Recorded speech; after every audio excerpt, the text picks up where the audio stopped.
for noon, so I'll give it a few more minutes before we get started. Looks like the number of attendees is starting to climb. So we'll start here soon.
All right, it looks like it's a little bit after 12, and so I think we should get started. I want to welcome everybody to this month's Research Town Hall, and we've got a wonderful set of people presenting from the School of Nursing today.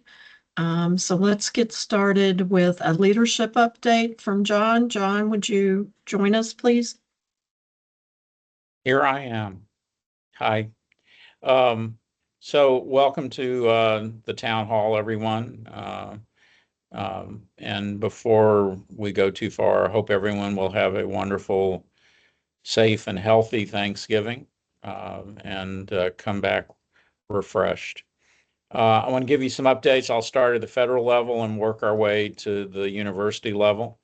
The federal level is, as usual, sort of a black box, but we have a few little hints here and there.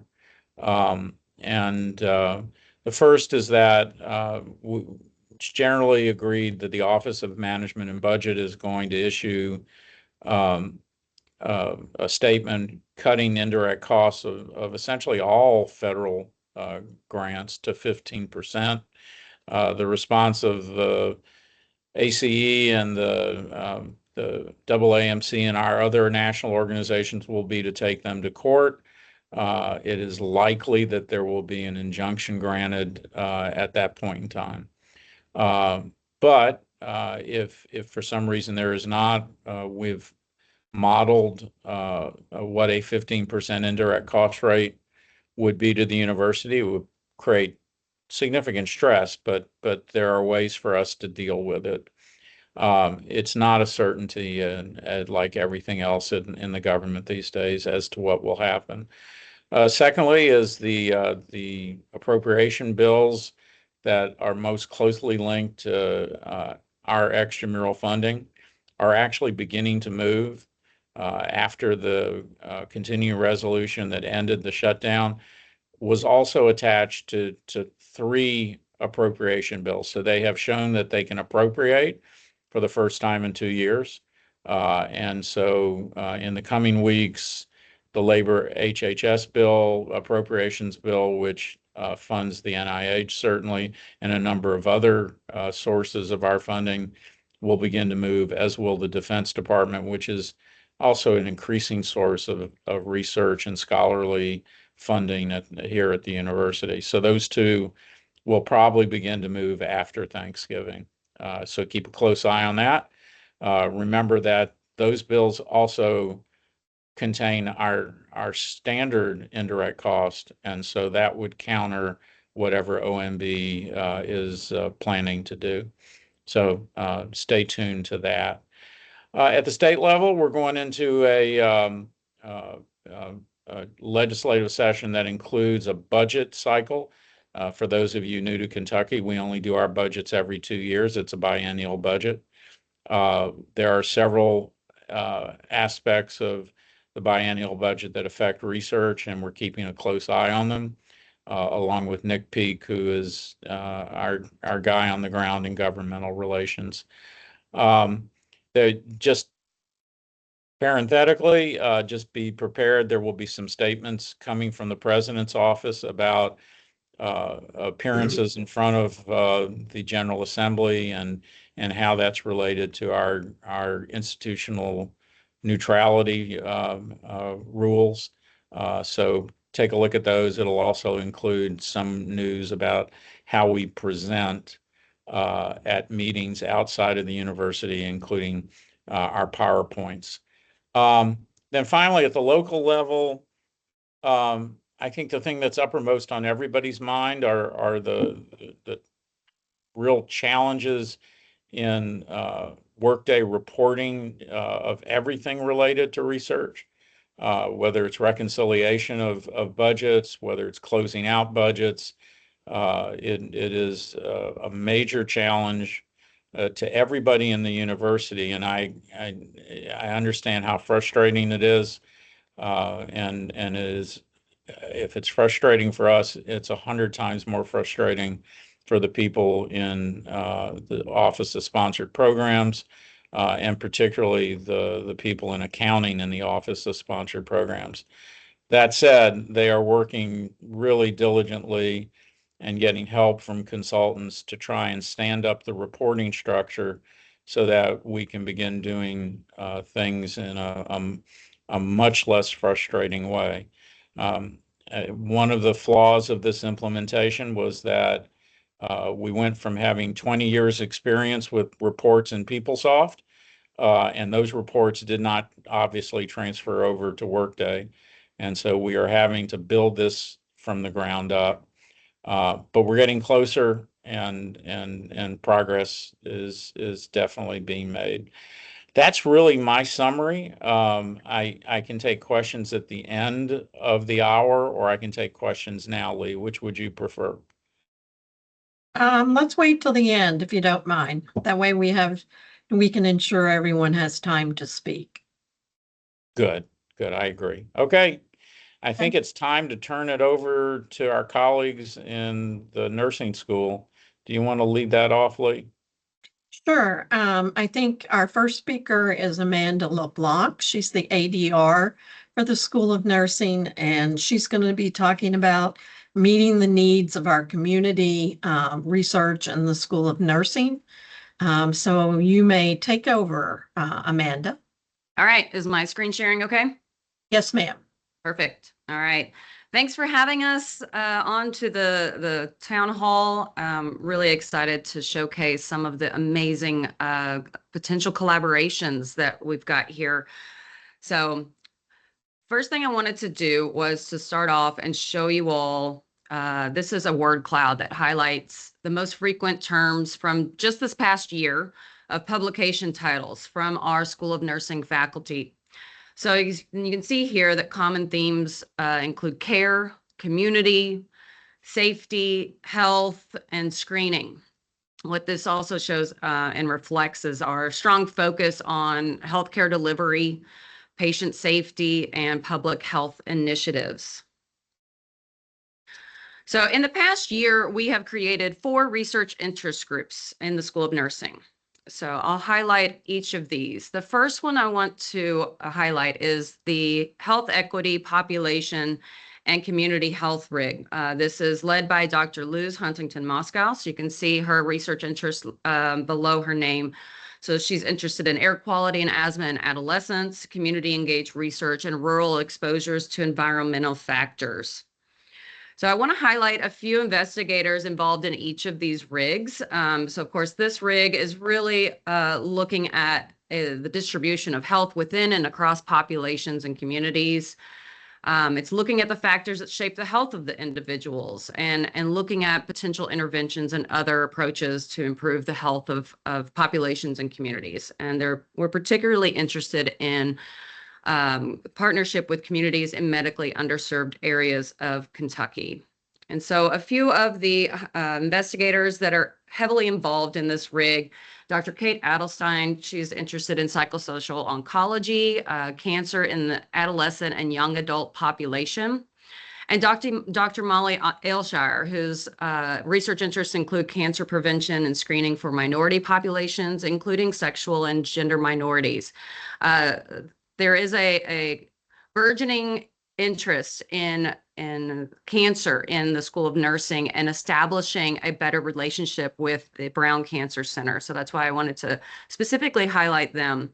Also, Dr. Sanithia Bethel Hines, she is interested in maternal health and has current programs that are setting up pipelines into the STEM field and specifically nursing careers with our community high schools. And she's doing that with some summer programs. The second research interest group I want to highlight is the mental health and health promotion. This is led by Dr. Rachnuan Ross. Her expertise is in mental health of culturally diverse, complex, and vulnerable populations. She's an expert in mixed method research and has international collaborations in Brazil, Thailand, and Ghana. And so this rig is looking at effective approaches to improve mental health and the quality of life by addressing conditions in which people are born, grow, learn, play, live, as well as aging and their structural drivers. And so a couple of the researchers I wanted to highlight here, Dr. Candace Harrington is specifically interested in the geriatric population. Most recent research is looking at cognitive impairment and family dementia and caregiver longevity. Dr. Kimberly Hartson is also interested in health promotions and physical activity, adolescents and young adults, and also looking at program evaluation. Our third research interest group is led by Dr. Saeed Abusalam, who's interested in the culture of patient safety and primary care. So this rig is looking at changes in nursing resources and practice over time within hospitals and relating it to changes in the quality of care and patient safety. So a few of the investigators to highlight in this rig. Dr. Paul Clark is interested in health services research, also looking at resilience and moral distress in the emergency room department. And then Dr. Imelda Wright, who will be following me. So she's going to be talking a little bit more about her research. She's looking at patient safety in high-risk sectors of healthcare. And then our newest research interest group is the innovation and nursing education. So the mission of this one is to really advance nursing knowledge and practice through the dynamic commitment to scholarship and educational innovation. It's really rooted in Boyer's holistic model or holistic view of scholarship, and it's aligned with the AACN's definition of scholarship for academic nursing. And this is led by Dr. Heather Mitchell, whose research interests include advanced interdisciplinary scholarship, theory-driven curricular adaptation, evidence-based practice, and active learning. And then a couple of the highlighted researchers in this include Dr. Rudy Clark, who has looked at enhancing aesthetic knowing through art-based assignments in undergraduate psychiatric nursing education. And then also Dr. Jackie Johnston, who will be following Dr. Wright here today, and we'll be talking a little bit more about her research in AI and nursing education. Okay, so then I want to transition to showcase some of the other unique opportunities for collaboration. So the Kentucky Racing Health Services Center is a nationally recognized nurse-led model of care. So it was established in 2005 through a partnership with between Kentucky Racing Health and Welfare Fund and the School of Nursing. So this clinic was created in response to identified healthcare disparities and unmet needs among Kentucky racetrack workers and their families, and many of whom face barriers to accessing affordable and comprehensive care. And so this is a clinic that integrates primary, psychiatric, and women's health services under one roof. Okay, so it also can boast a low barrier model. So it's got a $10 copay that covers visits and labs. It has reduced medical costs and improved access to services such as mental health, women's health, and chronic disease management. In 2024, The clinic had over 1,500 patient encounters, and it provides convenient care to the community and prevents unnecessary ER visits. Now, this is important, especially to the Commonwealth of Kentucky, because if each patient that is seen here at this clinic presented to the ER for primary care visits, it would cost the Commonwealth around $3 million annually. So this is a big deal and a big cost-saving effort in our community. Important to note here that the population that is seen there, we get 20% of the patient population carrying a type 2 diabetes or pre-diabetes. You can see the average HbA1c is around 8.3%. So it reflects the ongoing need to address low health literacy and cultural barriers that may affect chronic disease management. And then examples of student involvement here in this clinic are the School of Nursing Bachelor of Science students in the Community Health and Global Health courses, our Doctor of Nursing Practice students, our Latin American and Latino studies, and then also pre-nursing students and dental residents are all getting training here. Okay, so transitioning to, I just wanted to highlight briefly the 2 HRSA grants that we have here at the School of Nursing. The first one is Nurse Education, Practice Quality and Retention. The PI on this is Dr. Heather Mitchell. The purpose of this is to increase the number of registered nurses entering the workforce, and also to increase the diversity of the nursing workforce to better address the needs of the population they serve by recruiting and supporting students and faculty, and importantly, those from diverse populations, such as students and faculty from disadvantaged backgrounds and underrepresented minorities in the nursing profession. And then the second one is led by Dr. Sarah Robertson. This is Advanced Nursing Education Workforce. So here, the purpose of this is primarily to increase the number of nurse practitioners, clinical nurse specialists, and certified nurse midwives trained to serve in rural, urban, and tribal underserved populations. Okay, and then the last thing that I want to highlight before I turn it over to my esteemed colleagues is the Clinical Simulation Center. So this is especially important considering our presence in the new SIM building that is being planned out currently, and also the emphasis on interdisciplinary research that's brought forward by not only our university, but by NIH and funding partners in general. So this is an accredited program by the Society for Simulation in Healthcare. It's run by Dr. Chris Pennington. And this houses, our current SIM facilities house the high fidelity SIM labs, nursing skills lab, patient exam rooms, and also an operating room. And I wanted to highlight, what it looks like when you go in to look at the catalog for the different, supplies, devices, things that are housed in the sim lab, like what you could potentially use for your own training. So that's shown here. And then also a snapshot or an example of how we can demonstrate effectiveness of the trainings using this simulation effectiveness tool that could be potentially important if we want to increase scholarship regarding experiences with the sim lab and trainings. And so with that, I'm done with my portion of the presentation. And so I'll turn it over to Dr. Imelda Wright, who's going to talk about her research. Okay, hi everybody. Can you all see my screen? Yeah. We could. Okay, thank you. It's not in presentation mode though. Okay. We're good. Not yet. Not yet. Oh. You see it now? It's still just showing the slides on the left, and so it's not showing the presenter mode.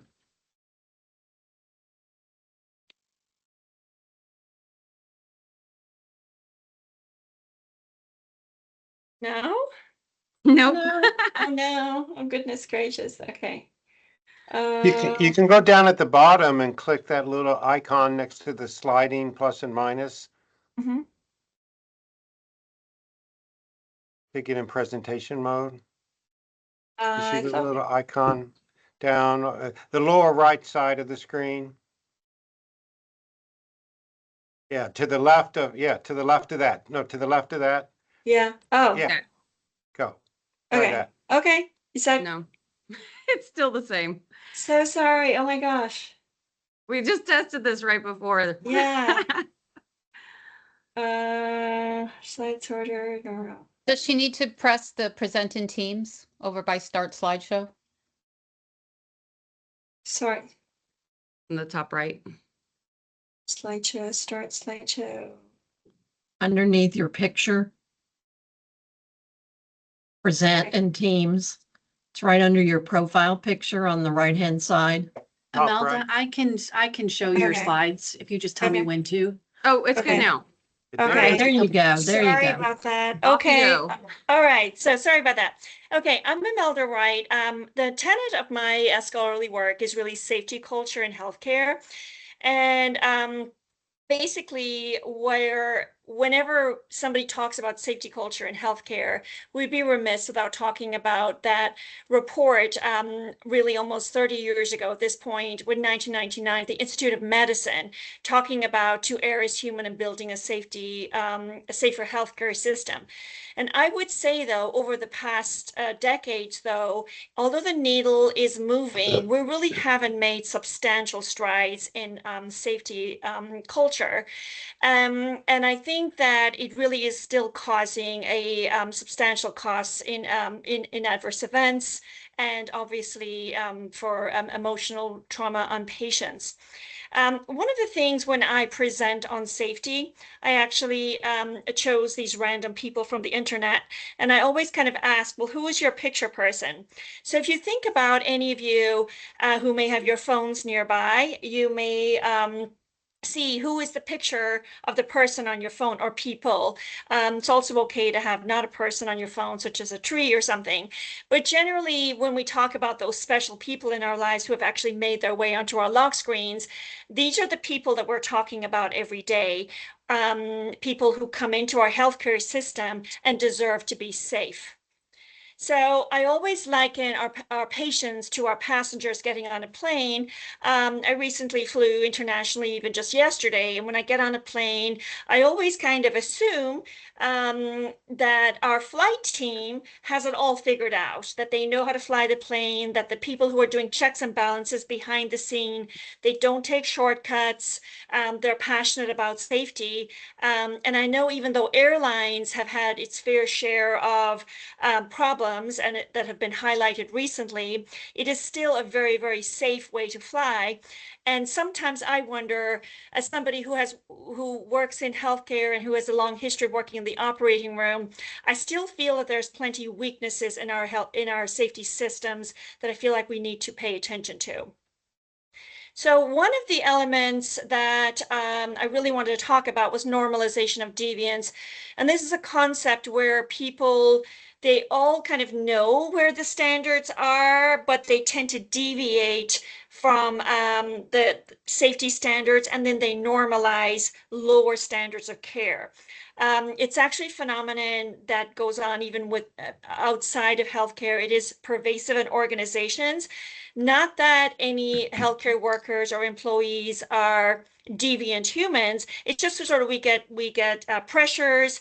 Either we get complacent as people, we have organizational pressures, and then we tend to accept lower standards and normalize those standards. So really what causes catastrophe, and this is the picture on your right here is really has to do with the NASA Challenger disaster back in 1986. But a lot of research has shown that we are prone to catastrophe and adverse events over a period of time when we kind of let our guard down, or we succumb to various amounts of pressure on the outside. And so this is kind of where I put my focus on with healthcare. I really did my work mostly in the operating room, as Dr. Leblanc had pointed out, in high-risk elements of healthcare, where again we would lower standards. Some of you may remember a highlighted situation back in 2022. This nurse, Redonda Vaught, she was actually a nurse who was very much in the public scene, where she accidentally took a a medication from an automated medication dispensing unit and administered it to a patient, and it was the wrong drug. It was actually medication that killed the patient instead of just relaxing the patient. And so one of the problems that she faced was that she was overriding a system that should have had checks and balances. And the problem with this situation is that everyone looked at this person who made the mistake on that day, when in actual fact she admitted that she was one of many people who had been normalizing deviance over a long period of time. And so this particular case got a lot of attention. And when I saw it, I thought, I know exactly what it was. It was normalization of deviance. So some of my work looked at normalization of deviance several years ago. We did some qualitative studies because at the time we did not have a tool to measure this phenomenon. And what we found is that productivity pressure, which is not surprising because healthcare workers are always being pushed to work faster. And that was one of the reasons that was driving people to maybe take some shortcuts here and there, to not do every step of every process properly. There was other elements as well. There was complacency divided into two. One, when people had been in the workplace for a long time, they had not seen any adverse events, and so we tended to lower our standards. There was a concept called social pressures, where people kind of want to fit in and they want to do what everyone else is doing, and so and they want to assimilate into a culture, so that can lower standards. I talked about complacency, and then negative acculturation has something to do with social pressure also. It was when new people come into a unit and then they're being precepted by a mentor, and they will adopt, sometimes unfortunately, the lower standards of that mentor. So fast forward a couple of years, I always knew at the back of my mind that I always wanted to develop a scale that measured this concept. So this started about 3 years ago at this point. The scale as it currently stands has 27 items with 4 distinct dimensions. Productivity pressure, complacency, social pressure, and then another concept was inadequate order and structure. It meant when people aren't sure what to do, they generally can lower standards of safety. And it can also be where maybe there's a concept called infobesity, where there's so much information that nobody really knows what's going on. It kind of looked at the traffic light model in the sense where we want all of our healthcare workers or anyone working in a high-risk industry to always operate in green, where all of the checks and balances are done and it's standardized every single time. We never want to go into the red, because that's when all of the stars line up for an adverse event to occur. And the focus of this model really is on the yellow, because it turns out that people can actually operate in yellow for a very, very long time before an adverse event occurs. And that in itself is a contributing factor, in the sense where we're taking shortcuts and nothing bad happens. And then we speciously think that what we're doing is okay. And so that's kind of where the danger lies when we're operating in the yellow. So with steps for this particular project, I resubmitted an AHRQ grant just actually last week. And what I want to do is take this scale that was developed and to look at the clinical applicability of this scale in healthcare settings. We were fortunate enough to get support from 5 different hospitals within our community, and we were going to look at various areas: the operating room, critical care settings, and med-surg units in these 5 hospitals, which is a total of 15. I think that I'm very excited about this project. I feel like patient safety will never really end, or the quest to make it more perfect all of the time. We have identified, I think, so much potential collaboration, including engineering, in the sense where I would love to see an environment where we can do research on healthcare workers wearing maybe wearable devices, looking at stress levels of healthcare workers in relation to safe environments. Social sciences, I think there's, I would love to put some focus on the humanity in healthcare, what drives our human behaviors, how to set up healthier team dynamics, healthier communications, and helping healthcare workers become more engaged in their work, because a lot of prior research has shown that engaged employees have higher safety of culture scores. And then finally, some business. Our healthcare environments happen to be business enterprises also. And sometimes I think we're robbing from Peter to pay Paul, in the sense where we talk a lot about efficiencies and time management, but sometimes we're kind of losing that gap between what are we doing from patient safety and quality when we're pushing healthcare workers to work faster. So these were some potential collaborations, but I think we could have a whole other session on talking about collaboration. So that is all what I had for today, and I appreciate your time, and I really appreciate the opportunity to present today. These are my brief, and I will stop All sharing. right. And then we've got Dr. Jackie Johnston.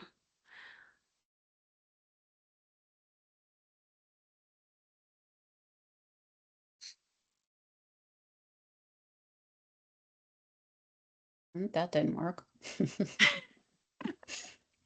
Best We laid will- plans. We really did practice this before we came on. Wait, no. I think I need to minimize this a little. There we go. Now let me try share again.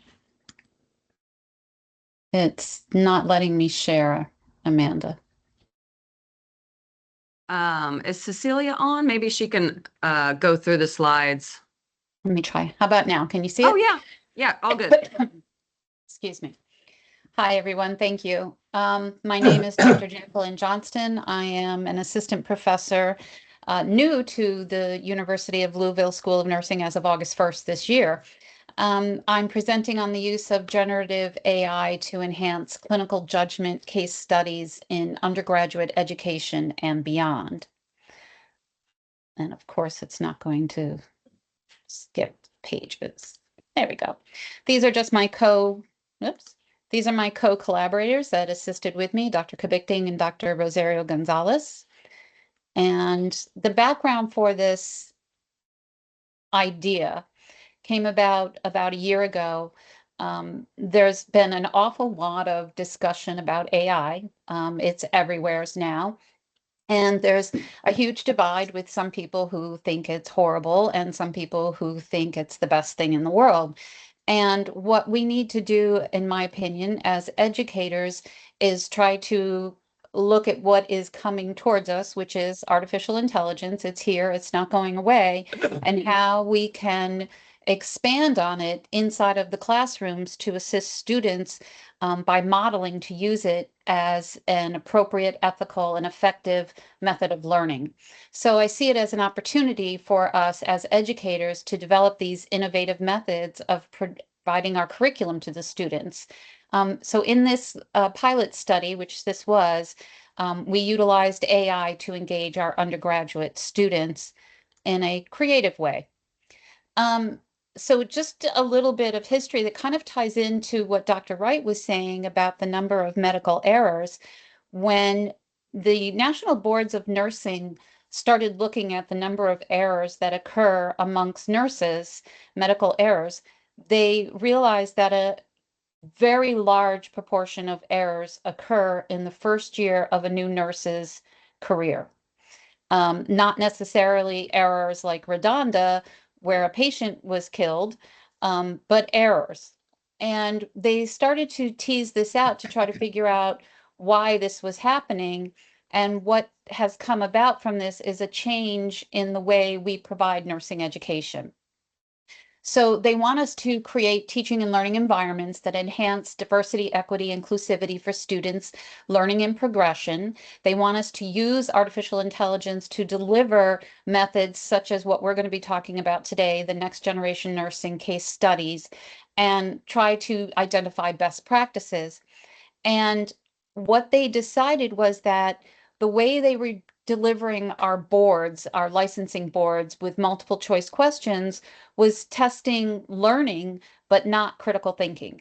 And critical thinking for anyone that's in the healthcare field is something that is essential for us at the bedside to be able to understand what is happening with a patient and how to respond appropriately and how quickly to prioritize what we do. And rote memorization of a disease and spitting that information back out on a test is not going to provide that type of environment for students. So we developed some interesting ideas.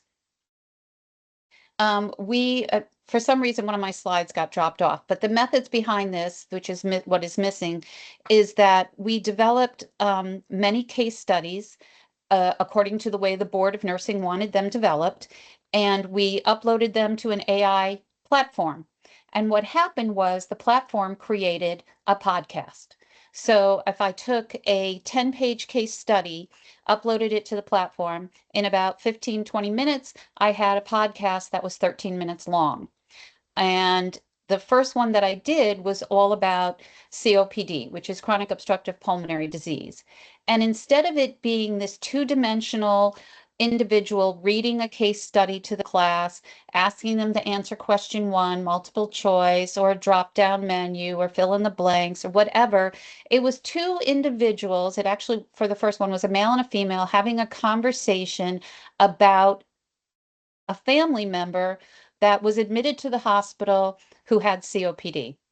And the discussion was at such a level that it intertwined very basic information with the higher level of learning of the medical criteria that was in the case study, but in an engaging way that was not lecturing to the students, but an actual conversation between 2 individuals.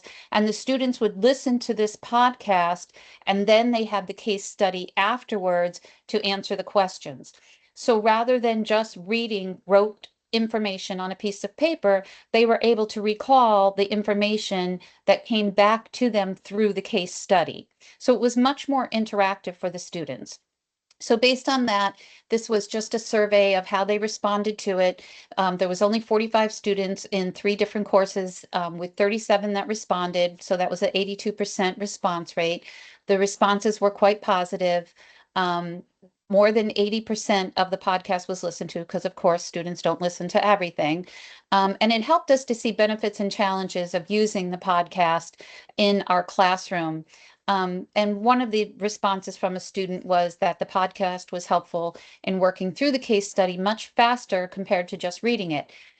And it felt more real by hearing the situation and the process of prioritization. And the thing that I try to always remember is the student population that I have in undergraduate nursing is this generation of users of technology. And if we can reach them at their level and bring to them things that they're used to in ways of learning rather than just handing them a textbook, they respond much better. So we're hoping that, I think I did that screen already. I'm sorry. I don't know why it went backwards. So again, here's the results. Helpful. Do you feel the podcast was helpful in understanding? Of the 37 responses, 94.6 said yes. Did the podcast help with answering the NGN case study? 91.9% said yes.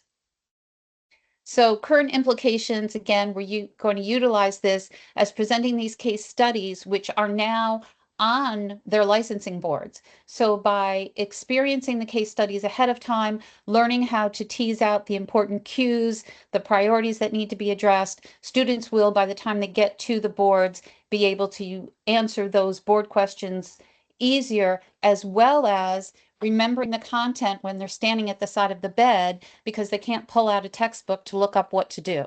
So we're hoping that that critical thinking and clinical judgment will be enhanced not only by case studies, but using AI in the classroom to assist students in learning. It helped the students to deepen their understanding of the concepts that we presented.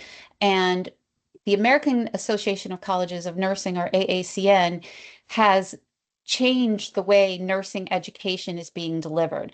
All of the schools across the country are changing the way we deliver our education. And they have developed all of these new essentials, of which we're really looking at competency-based education. So this is a first step in delivering a much more competency-based look at how students have to act when they're in simulation or in the classroom or at the bedside. And we're hoping that this expands clinical judgment overall. So for the future work, because that was a basic, engagement for students, enhancing learning in the classroom. Well, what else can we do with AI? So something that has come to me, this concept that we have a very difficult time in medicine, academia, many different areas of teaching students about how to have conversations with individuals about very traumatic experiences or difficult topics. And putting someone into a simulation with a standardized patient or with a mannequin, that's great experience, but everything is so scripted that it's not that difficult to be able to respond, as well as they have prep work for it. So my thought process is to develop an interactive computer program where there is a bot that will act as either a patient or a family member.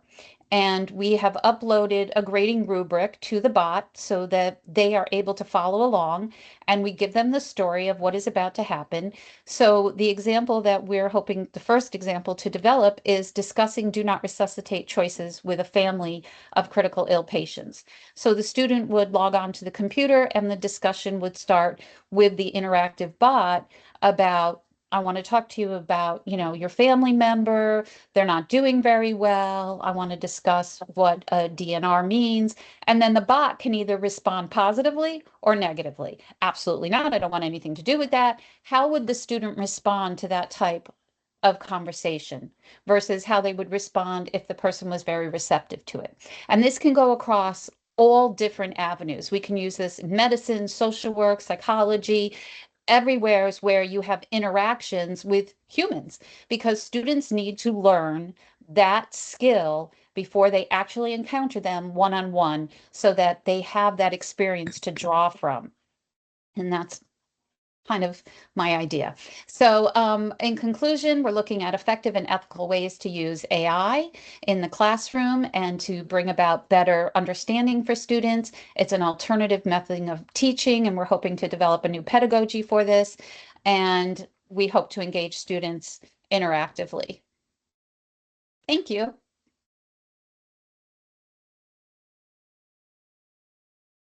Thank you, everyone. That was truly informative.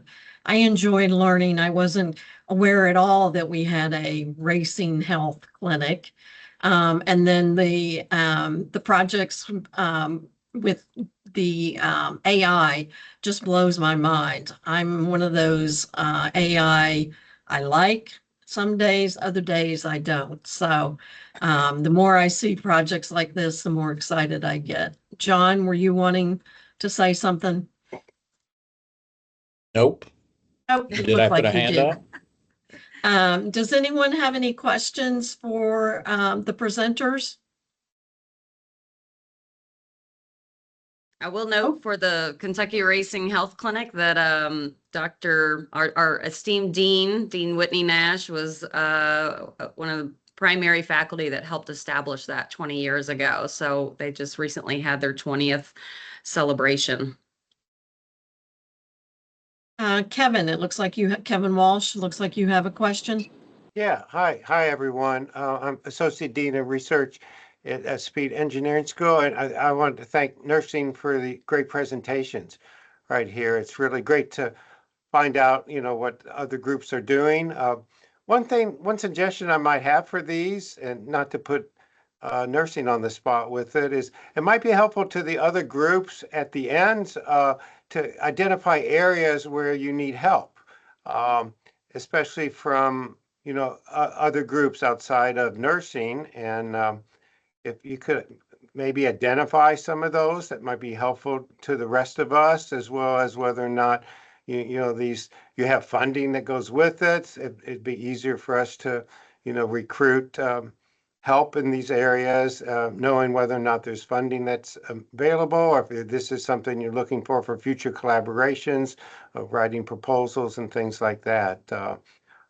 It's good to know what everyone's doing, but it's also good to know where you need help from other stakeholders.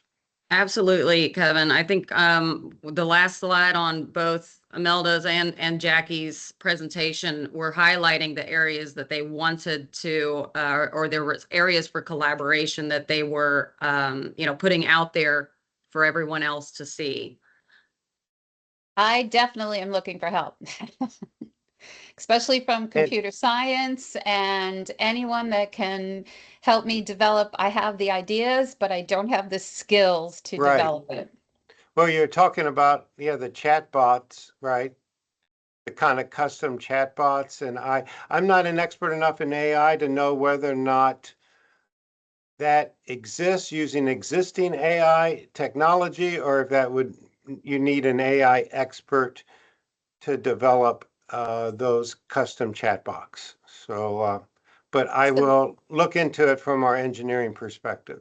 There's just so much commercial stuff out there. You were doing a lot of AI stuff without using any real AI experts because of what's available out there. Yeah. When I just moved here from New York, and my previous university, when I worked with the computer science director, and we were trying to get a grant because there is technology out there, but of course there's a cost to it to develop the difficult conversations scenario. And then I ended up moving. So that kind of fell Right. over here to Louisville now. And I'm not for sure, John, do we have an overall university AI committee? Like if someone that would, Jacqueline could start with, I'll still pursue things on our end, but I was wondering university-wide. Kevin, we're blessed with multiple AI committees I know. who have actually concluded most of their work. There are a couple reasons that I think it would be really good if you connected with Carlos Coggers, who's our CIO, for two reasons. One is obviously there's security concerns about using large language models with students. And you're well aware of those, probably much more than I am. But the second thing is they are developing chatbots, and I don't know who the team is, but Carlos is leading the effort. And there's one that's being developed for students, really just sort of general information queries from our undergraduates and graduates of, when is this final scheduled and things like that. But since they are developing in-house chatbots, that would be a good connection, and he can certainly guide you to the folks who are actually doing, the nitty-gritty work. Great. Thank you very much. Thank you. I guess Sarah the second Norther was the speaker, I was going to, actually, Harrison, you were speaking, excuse me. I did. I apologize for interrupting you. I was just saying Dr. Sarah Norther is leading the AI chatbot effort. A good person to reach out to. Great. So there you go. Yeah. What So was the name? I'm sorry. I put it in chat, Dr. Sarah Norther. Okay, thank you. You're welcome. And the middle speaker, whose name escapes me at the moment, who referred to, there you are, Imelda. Hi, Imelda. You were talking about, sensors and reading sensors related to stress. A couple people that I'll throw out there, three people I'll throw out. First of all, the guy that's on the top right of my screen, Kevin Walsh, is connected to a center one of our centers that focuses on wearables, and certainly is a source of information. Secondly, Sherry Levinson in the psychology department is using sensors in a general area. You may already be in contact with her. And then Adam Govenda, who may be on this call, in the School of Medicine, is really very accomplished in applying non-large language models to studying medical problems. He's working with Dr. Levinson, but he also has more than a 20-year track record of applying machine learning to the dosing of drugs, but is interested in applications beyond that in healthcare. So Excellent. Adam Govenda, Gaweda, is always a good person to talk to about this sort of thing. Excellent. Thank you so much. Really Sure. appreciate it. And this is a moment for me to make the pitch. If you have not made your Elements profile in the Elements system, please do this, because it has analytic tools that allow us to make these sort of pairings that we just did, which instead of relying on somebody that can be hit by a truck tomorrow, we actually will have the data and the analytic tools to put people together. Mhm. Thank you, John. Okay, so if there's no other questions, we are going to hear from Jessica Sharon. She's going to talk just a little bit about the SBIR and STTR programs. And so Jessica, if you're on, take over. I am here and I will keep it very brief as we're wrapping up on time. We've been getting a lot of questions in our office related to the Small Business Innovation Research and Small Business Technology Transfer grant programs, SBIR, STTR programs that are offered by many of the federal agencies. Unfortunately, the legislative authority for these programs actually expired on October 1st, 2025. It has not been congressionally approved for renewal yet. So at this time, all NIH, SBIR, and STTR notices of funding opportunities, NOFOs, are expired, and that was effective immediately. The NIH just communicated this on Monday when they got back to the office. So there are no active SBIR or STTR solicitations at this time, and none will be accepted as of today for the January 5th deadline.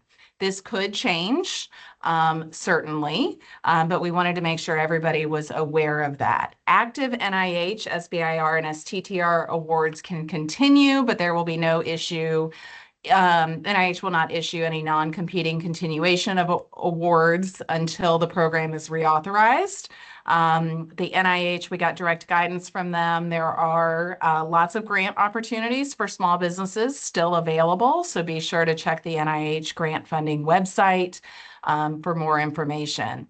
Other agencies, including DoD and DOE, have these programs. They have announced that the topics for the specific funding opportunities will be delayed pending further legislative updates.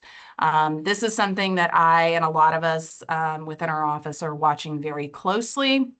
We know there are multiple bills in development to get the program reauthorized, but none of them have moved forward in Congress yet. So we are certainly watching it and paying attention. If something changes, which I'm very hopeful that it will, and maybe even in time for a January 5th NIH deadline, we'll try to get the word out to everybody about that. But for right now, everything's with SBIR, STTRs are on hold for the moment. And Thank happy you. to answer any other questions, or if anybody wants to reach out and make sure, I'm happy to field questions as best I can. I know Dr. Klein is watching this closely as well, and we're trying to stay on top of it. Thanks, Jessica. And then with the few minutes that we have left, I just wanted to make you aware of a new protocol builder, which is a tool that it is designed to streamline and enhance your study protocols for IRB submissions. It's a cloud-based platform which gives you, which will guide you through the protocol writing process, and it'll ensure completeness, accuracy, and compliance with regulatory standards.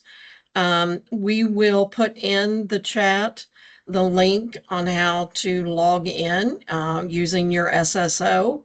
And look forward to that being a tool that everyone on campus that needs to submit through the IRB is using to help make protocols easier to actually draft and create. The other quick announcement is just a reminder.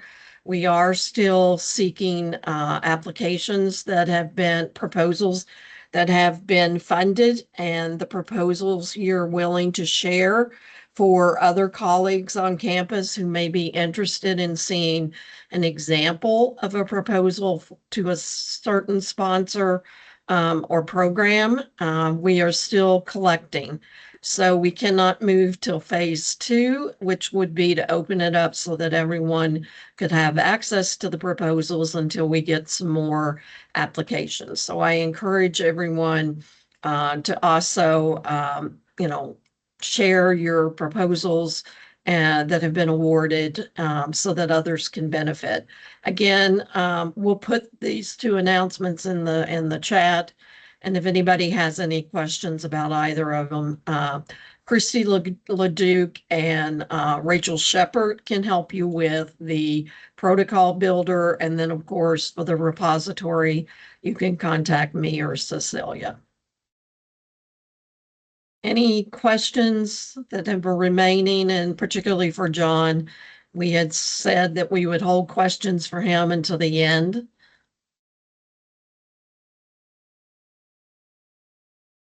Okay, so as John said earlier, I want to wish everyone a happy Thanksgiving. This is our last town hall for the calendar year. So I also want to wish you a wonderful and peaceful winter break, which I know many of us are looking forward to. We will have a meeting starting back on January 22nd, and then we will be featuring SPHIS in the Humana Community Health Center. So look forward to that coming in January. Thanks, everyone. Thanks, Lee. Thank you. Thank you.